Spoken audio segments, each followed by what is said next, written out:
midwife, if I was full term and thought my water broke, these would be my next steps.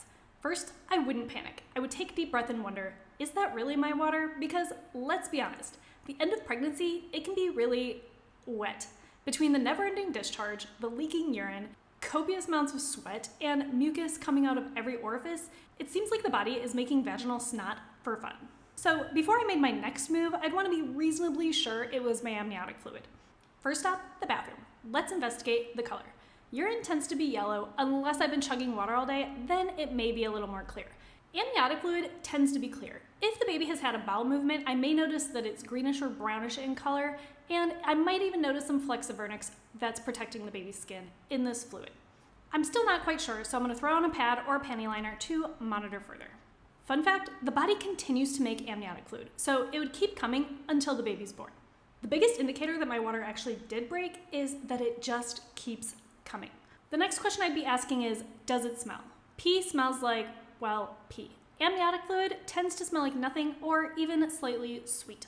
Honestly, unless it was distinctly urine, smell alone isn't enough for me to decide whether or not it's amniotic fluid. At this point, I'd probably think, all right, let's collect a little data before I do anything else. I'd make a mental note or honestly, probably write it down. Let's be honest, pregnancy brain, it's a real thing. So, what time did I notice the fluid coming? What color? The amount? If it was a lot, a little, a gush, a trickle, and if it had a smell. I'm noting this because I know my provider is going to be asking me these questions some point soon. All right, now I'd stop worrying about the fluid for a minute and check in with my body. What's going on? Am I noticing contractions? Am I a little crampy? Is nothing happening? Let's start with nothing notable seems to be happening. No contractions, baby's moving around like normal. Honestly, I'd probably grab a snack, drink some water, and take a nap. Seriously. Statistically speaking, 95% of women whose water breaks spontaneously go into labor naturally within 24 hours. So if labor is right around the corner, why would I voluntarily show up exhausted? Personally, I'd be focusing on resting rather than trying to force things to start. All right, maybe I am noticing some cramping. Nothing timeable, but period cramping. Game plan, still the same. Eat, drink, rest, be merry, and wait for the show to begin. Maybe I notice my body has started having timeable contractions. All right, now we're working with something.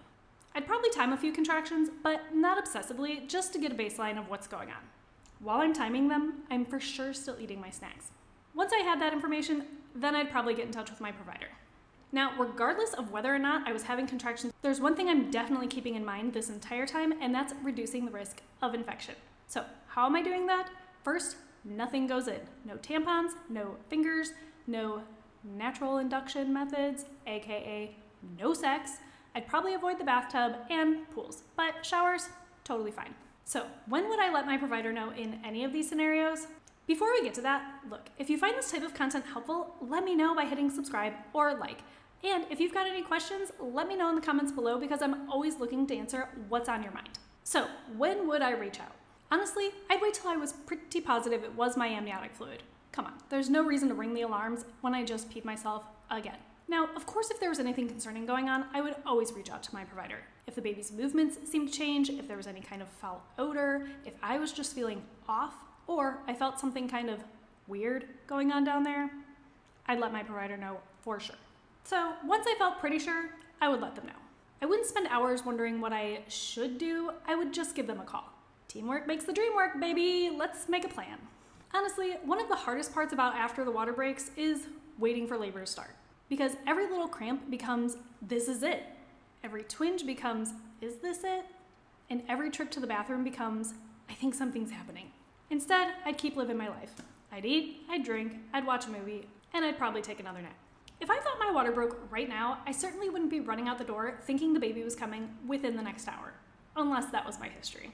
I'd check in with my body, I'd gather information, I'd get in touch with my provider, and we'd make a game plan for what the next 24 hours looks like. Go ahead and hit that subscribe button so you don't miss the next video.